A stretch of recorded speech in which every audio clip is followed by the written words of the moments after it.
All right. Hello, everybody, and welcome to the Humble Baptist Podcast. I am your host, Troy. I am the Humble Baptist.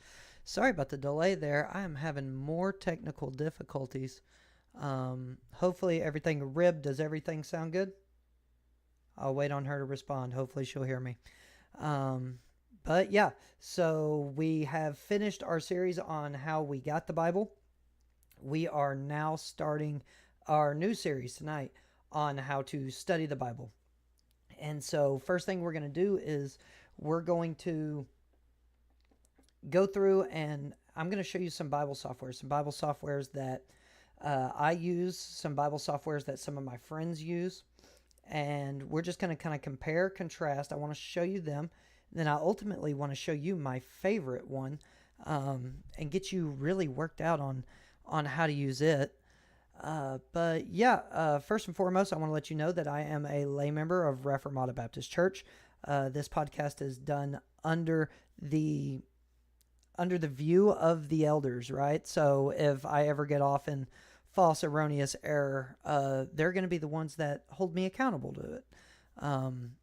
There's that. I also want to tell you about the Laborers Conference that's coming up.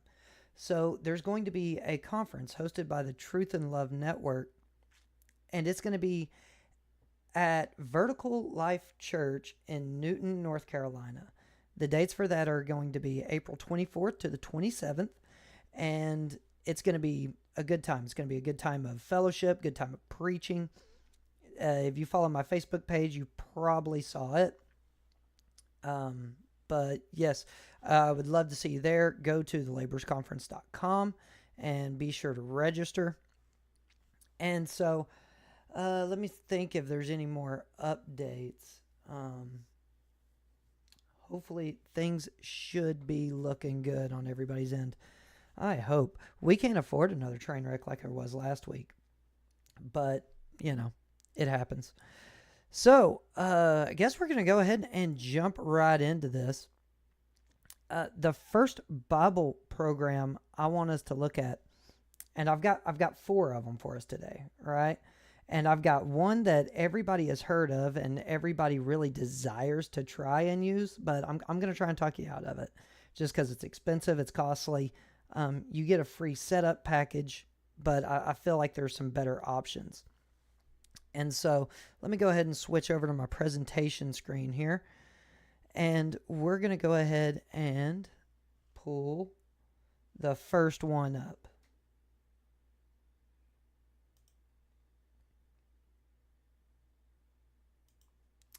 That one there.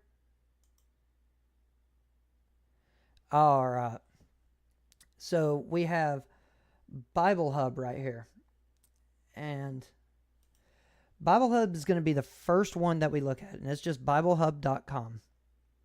And I've kind of ordered these in a way to where you're going to get the ones that I like the least first. And as we go through, we're going to, get to my favorite one right at the end. And so right here at Bible Hub, it's real simple. You go to the website, and up here at the top, if you can see my arrow, my pointer, you've got all the different translations, right? So if we just click one and type in a passage, you're going to get, here we are in John 1 in the King James Version, right? Now, this is essentially just the Bible side of things. And so you're reading, but you're also going to have the ability to have these really cool maps down here. And they're links. You can actually click and it'll show you map forms of it. That's one thing that I really do like about this website, is that you do have those study helps to the side. And here's some of the other things though. Right here on this middle where you see parallel, that's where you can compare different Bible translations. So you see you can compare it with like the NIV, the NLT, ESV, stuff like that. And of course, you're going to see the ads at the bottom. But over here towards where it says interlinear, I want to show you this because these are like the main things that you're going to be looking at in Bible softwares. The main things you're going to be looking at is Of course, the Bible translation's available to you. You're going to be looking at, can you compare those translations? You're going to be looking at its study resources, its commentaries, and its ability to deal with the original languages. And so we go over here to this interlinear. And as you can see, we have the Greek text for John 1. It's letting you know what everything is. Preposition. This is a noun in the dative feminine singular case. And you can just go through, and it's pretty self-explanatory. You have your Strong's numbers up here at the top. And you could click it, and it's going to give you Strong's lexicon. So right here, you'll have just a short, brief definition, all the other stuff, just as if you were using your Strong's Concordance. The thing I don't like about it is it's really not as user-friendly. So, we have the Parallel English, Greek, Hebrew Study Bible. You have all of these things right here, right? Summaries, outlines, timelines. But you kind of got to go over each one to see what it says. Another neat feature about this is the QUE. This is Bible study questions. Kind of for like if you're going to teach a Sunday school class, it's a neat tool to just kind of scan down, see what kind of questions you could ask about the text, kind of help you out in that area, which is nice. But here's where I think that this one is better than our next one, and that is the available commentaries. So I just went up here where it says comment. It's not a comment button. It's actually for commentary. And so you see they got some good ones. You got Barnes, you've got Calvin, you've got Christoston would be a weird one. You've got the Expositor's Bible Commentary. You've got John Gill. That's a good one. You got Jamieson Fawcett Brown. That's one I always look at. You've got Matthew Henry's Concise Commentary, his shortened one, right? You can see Matthew Henry's commentary if you've got it in book form. It's just one book. And then you've got Matthew Henry's Complete Commentary as well next to it. That's that 6-volume set that everybody, your aunt, your uncle, your grandmother, everybody's got Matthew Henry's commentary. It's a good one. You've got Through the Bible. If you're watching this and you like James Vernon McGee. Yeah, James Vernon McGee. I've got it in paperback form up there. So I believe that's who that's going to be, is James Vernon McGee's. Pulpit Commentary. Few really good ones. Treasury of Scripture Knowledge. But overall, the interface on this just kind of seems clunky to me. And, I like it. There's good resources here and available. And this is kind of one of the things I want to show you. And we're going to dive into each of these kind of topics individually, right? We're going to be talking about concordances. We're going to be talking about commentaries. We're going to be talking about maps, guides, stuff like that. But this is a good starter. But I feel like their interface really misses something cool. It is online. So if you've got access to a computer, you've got access to your phone. Normally, Bible Hub is the first thing that pops up on my phone. If I'm typing in a verse, Bible Hub is one of the first results. And so, yeah, there's that one. And I'm going to go ahead and move on to the next one. Let me close that out. Good deal. And let me go to, Blue Letter Bible. This is the next one. Now, this one was one that was suggested to me by actually my pastor. This is the one he likes to use. He finds its interlinear really easy to deal with. And It is. It's super great. There's not a lot extra that you're going to get with this, but one thing that they do is they make their Greek working tools. It's really simple. And so, Blue Letter Bible. Of course, you got here. We've got the King James John 1 pulled up right off the rip. And if we go to this tools right here, let me make it to where. Yep, good. Y'all see the so you got commentaries, you got cross references, Bibles, interlinear, and we're going to click on the interlinear right now just because I want to show you this cool feature here. I really like how they did this. And so right here you've got 1:1. It only shows you a verse at the time in the Greek. And so you can see, if you were with me for the first couple episodes in the How We Got the Bible, this should almost be a memorized verse at this point in Greek. And so if you hover over where it says in, NRK, Hina, Logos, in, you can see it highlights it. It highlights it right here. You also have your Strong's number.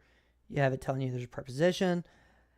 And you can click on all of this. All of it's clickable, and you can check it out, see what it... Oh, awesome, that pops up. I had a problem with that earlier. And then you even have Simplified Greek Grammar PDF, source information, Greek verbs, just good stuff. It's a very easy to work through interlinear. And you can do it forward, reverse, in line. This is kind of the format I like to use, but, you know, to each his own.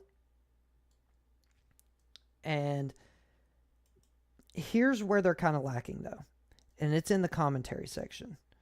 And just as I was going through this, they've got good people. They've got, you know, of course, they've got Matthew Henry. Everybody does. But I feel like they were really lacking, and it's also still really clunky. You're searching through everybody here. Oh, there's James Vernon McGee. All right, so I told you about him. If you're IFB, James Vernon McGee should be one of your guys. Let's see here.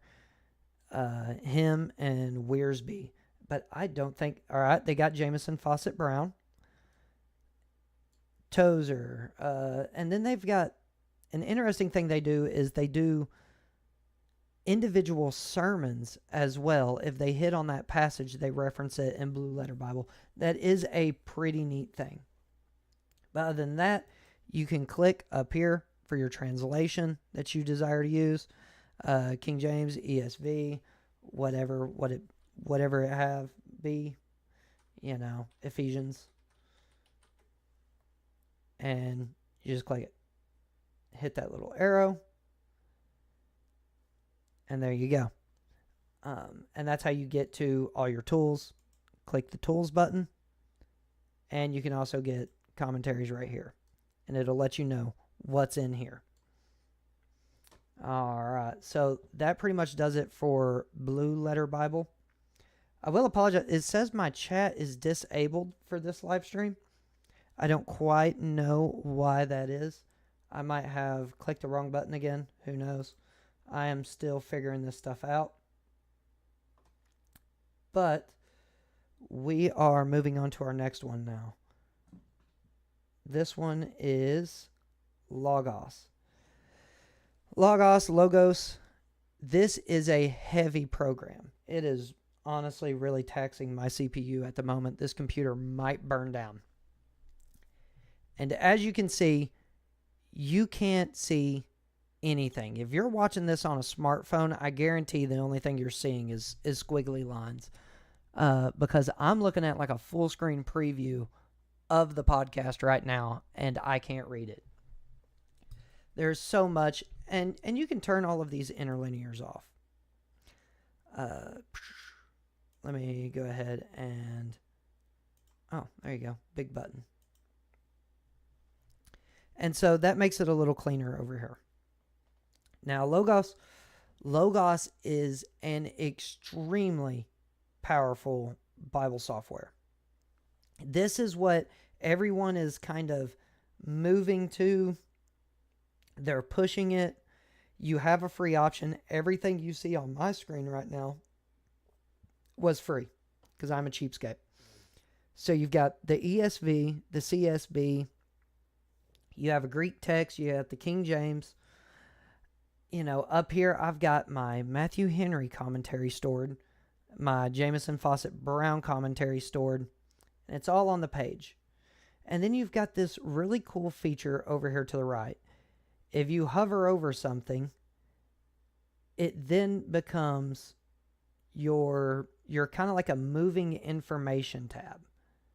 And so if I go over here and click something over here, you're going to see all the references.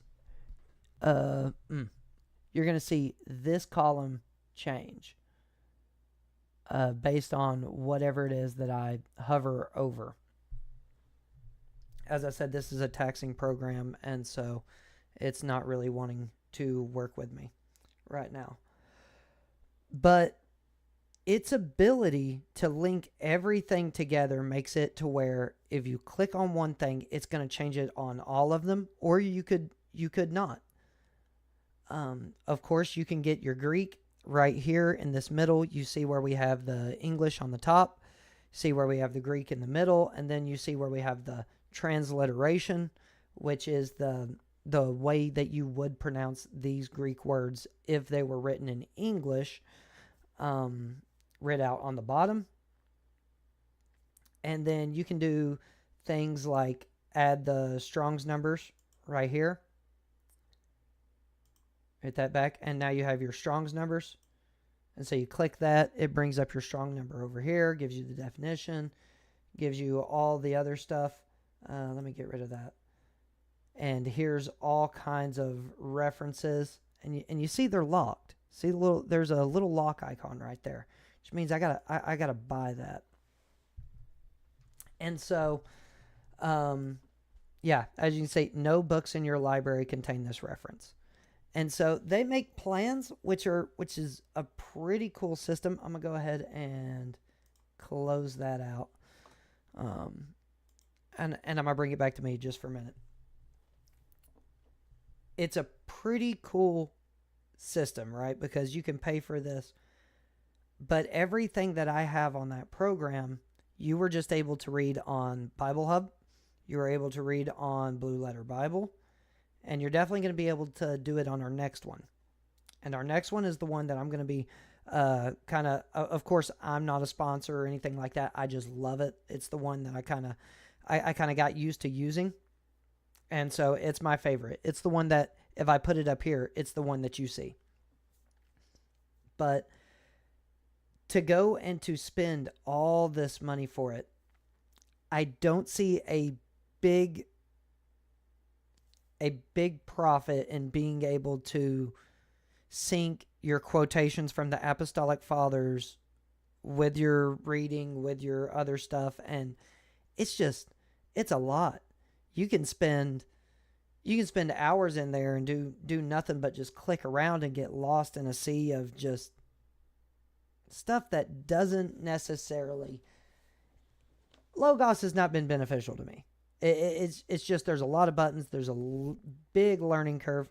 You can redesign your layout. You can do a lot of things, but it's not something that is necessarily it's not something I see as necessary. It's not something that I see 99% of Christendom being like, oh, that's for me, and not for someone else. I don't see it. It has its market, I would guess. The person, I don't know who it is. Super cool program, a lot of money invested, a lot of interface, you can do anything you want, but it's just, we just need to click on a verse and learn more about that. So let me take you back to the presentation screen, and we'll go to the last one that I want to talk about. And this is the one that I use on the regular. And this is a program called eSword, right? Literally the letter E followed by the word sword. And it's older but man, is there just so much here. And you can see just what I had pulled up right off the rip. It's big, it's bold, ESV, KJV. We're just gonna we'll go ESV real quick. Right, this is just the text, and so you can do all your Bible reading in this. This is one that you download on your computer. It's free, and then you download right up above this search bar. Y'all see my mouse? I kind of trimmed it back. It would take me forever, and I would mess so much stuff up if I tried to fix it right now. Is a download button. And so you click that, and you scroll through it. As a matter of fact, I'll click it. Let's see if it pulls up. Let's go Bibles. Nope. All right. It brought it up in its own window. Oh, no. My computer's wigging out. Don't do that. No.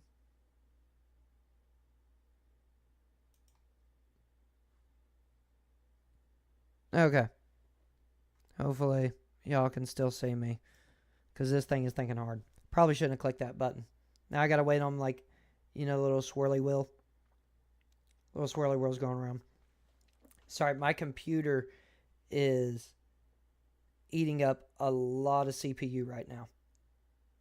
And so I really need to upgrade it so this doesn't happen. But we've done a lot of stuff. All right, Task Manager.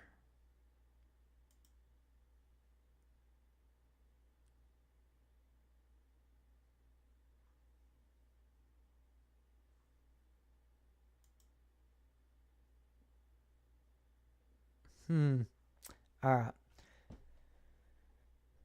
Alright, I think I'm just gonna monologue while this, because I can't do anything. Oh no. Alright. So, the benefit of eSword is that it's ease of use. And so, give me one sec.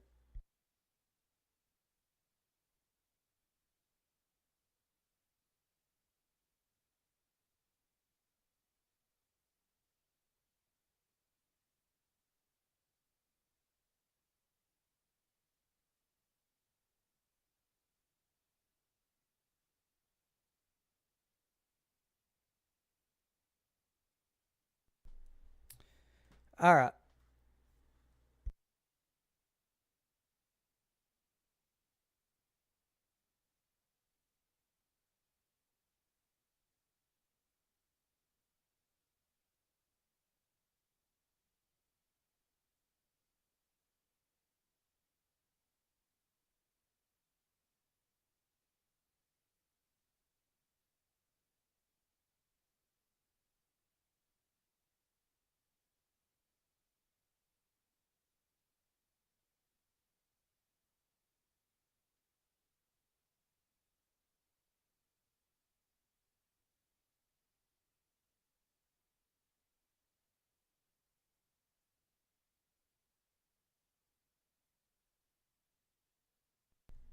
Alright.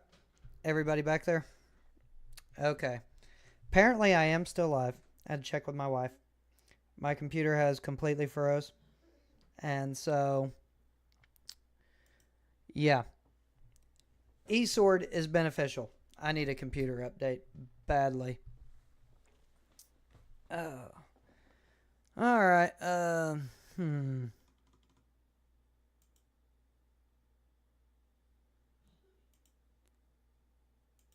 Alright, well, y'all are stuck with me, and I am stuck with y'all until the little twirly-do quits moving.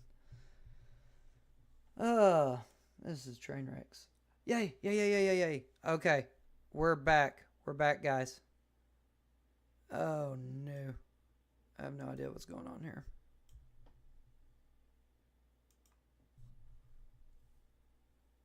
Yep, it went back to unresponsive. All right, eSword is amazing. It's simple to use, even though everything is going on right now. I'll have you know that is part of this podcasting software that I have, not necessarily due to eSword itself. And if it works, I'll take you back through it, show you what's all going on. But the fact of you can get a software for free that you can access all the translations that you want for free. You can access the Greek for free, commentaries, any commentary you want. Most of them are free. There are a few paid ones, but most of them are free. From Matthew Henry to Jameson Fawcett Brown to all of them. Really easy to use too. You can move around your windows as you want, and it's all linked together, but you don't actually have to do the linking. If you're reading in John and you click on commentary, it's going to pull up straight to Matthew Henry's commentary on John, and you only have the commentaries that you want to see. The other ones that you don't really care about, they're not available. And so it's really good. And yeah, this is weird. I would ask y'all to leave comments, but in all honesty, we are froze up over here. And so there's really no way for me to actually shut this off. It's pretty bad when even your task manager is froze up. Yeah, even the task manager is froze up. But, we're having these difficulties as we start this. And we will upgrade in the future. And that'll be where we go. But I'm just going to go ahead and try and end this here. The live stream is probably going to go on for a minute. But I'm going to go ahead and hop off and leave.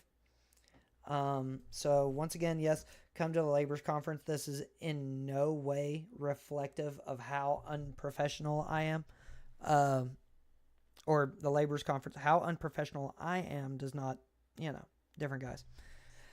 But, yeah. Anyways, go register for the Laborers Conference. Once again, that's in Vertical Life Church, Newton, North Carolina, April 24th to 27th. I am doing a guest appearance on the Here I Stand Theology podcast every Thursday at 7. We are going through, I do not have my book in here, The Mystery of Christ, His Covenant and His Kingdom by Dr. Samuel Renaham. We made it to a little over halfway through the first chapter this past week, but that is Thursdays at 7. Of course, the Truth and Love Network is every other Thursday at 8:30. We do the Laborers podcast where a bunch of group of guys get together and talk about different topics. And that is it for the Humble Baptist podcast tonight.